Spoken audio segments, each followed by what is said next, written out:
Nageshwar sir కి mic ఇచ్చే ముందు నేను ఒక్కటి వేణు సార్ చెప్పిన దానికి ఒక చిన్న కొనసాగింపు గుర్తొచ్చింది నాకు. నేను మాట్లాడకూడదు అనుకున్నా, అది చెప్పడం కోసం మాట్లాడుతున్నా. అయితే మనం ఏమనుకుంటాము, ట్రోల్ చేసిన వాళ్ళ పేరు చెప్తే వాళ్ళది మనం స్క్రీన్ షాట్ తీసి లేకపోతే అక్కడికి వెళ్ళి రిప్లై ఇచ్చి, ఇప్పుడు అన్నారు కదా ఒక ట్రోల్ చేస్తుంటే ఎందుకు ఎవరు రెస్పాండ్ అవ్వరు అని చెప్పి, ఎవరైనా మనకు మద్దతుగా రెస్పాండ్ అయితే వాళ్ళని బూతులు తిడతారు. ఆ బూతులు తిట్టినప్పుడు వాళ్ళు తీసుకోలేరు కదా, ఒకసారి సపోర్ట్ చేస్తారు, తర్వాత రెండోసారి అమ్మో మనం ఇక్కడ పెడితే కామెంట్ ఒక 10 మంది వచ్చి పడిపోతారు అని చెప్పి ఆగిపోతారు. అయితే అక్కడ ఎవరైనా నా మీద ఒక ట్రోల్ పెట్టారు, అక్కడ నేను వెళ్ళి స్పందించాను అనుకోండి, అది వాడికి ఆ రోజు చాలా గొప్ప విజయం, పండగ, వాడికి వాడి సమూహంలో ఒక గుర్తింపు. ఎస్ చెప్పారు కదా, ఆర్గనైజ్డ్ గా జరుగుతుంది అని చెప్పి. మన డ్యూటీ ఉంటుంది, వాళ్ళకి ట్రోల్ చేయడం ఒక డ్యూటీ. 9 to 5 ఒక షిఫ్ట్, ఇంకొక షిఫ్ట్ 2 to 10 ఒక షిఫ్ట్. నైట్ పనిచేసే వాళ్ళు ఉంటారు, నైట్ ఎక్కడైనా ఆడేవాళ్ళు కనిపిస్తే చాలు వెళ్ళి డైరెక్ట్ గా ట్రోల్ చేయడము. సో ఒక్కొక్కడికి 10 అకౌంట్లు ఉంటాయి. నా ఫేస్బుక్ కింద ఏ పోస్ట్ కింద చూడండి, మళ్ళీ కూడా వచ్చి చూసావా ఒక్కరైనా నీకు మీ మొహానికి పాజిటివ్ కామెంట్ పెట్టాడా అని ఉంటాయి. అవన్నీ కాపీ పేస్ట్ అట్లాంటి రికార్డులు నా దగ్గర చాలా రికార్డులు ఉన్నాయి. ఎన్నెన్ని ఏ ఐడీలతో ఎన్నెన్ని కాపీ పేస్ట్ మెసేజ్లు, దాని మీద వాడికి అక్షరాలు కూడా రావు, అన్ని spelling mistakes.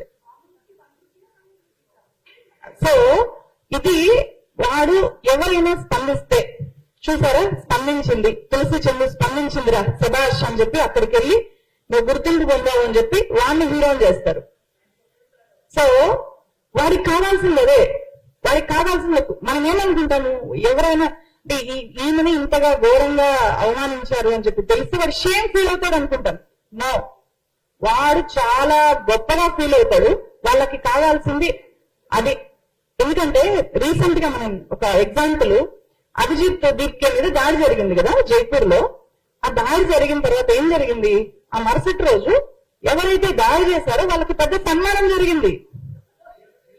That is the reality. మనకది మీకు ఆఫ్లైన్ లో కనిపిస్తుంది కాబట్టి చెప్తున్నా. ఆన్లైన్ లో ట్రోల్స్ కి జరిగేది కూడా అదే. ఎవరినైనా వాడి ట్రోల్ చేసిన వాళ్ళు, ఒక క్రియేటర్, ఒక జర్నలిస్ట్ రిప్లై ఇస్తే వాడికి అక్కడ ఆ సమూహంలో వాడికి ఒక గుర్తింపు, వాడికి మనమైతే బాగా వర్క్ చేస్తే, నా టీమ్ లో ఒక ఎడిటర్ బాగా పనిచేస్తే నేను ప్రమోషన్ ఇస్తా, వాడికి ఇక్కడ ప్రమోషన్ వస్తుంది. ఎస్ నువ్వు ఒక గొప్ప ట్రోలర్వి నువ్వు. ఇంకా అట్లాంటి వాళ్ళని మళ్ళీ ఐటీ సెల్ హెడ్స్ కూడా అవుతారు. ఇలా ట్రోల్ చేసుకుంటూ ఐటీ సెల్ హెడ్స్ అవుతారు, తర్వాత ఎమ్మెల్యే టికెట్లు కూడా వస్తాయి. సో వాళ్ళ లక్ష్యము పొలిటికల్ లక్ష్యాలు వాళ్ళకి ఉంటాయి కాబట్టి వాళ్ళకి ఇది ఒక వృత్తి, వాళ్ళకి డబ్బులు వచ్చే వ్యవహారము. సో వాళ్ళని మనము అక్కడ బుక్ చేయాలి అని అనుకుంటే వాళ్ళకి అది ఒక గుర్తింపు లాగా వాళ్ళు ఫీల్ అవుతారు అనమాట.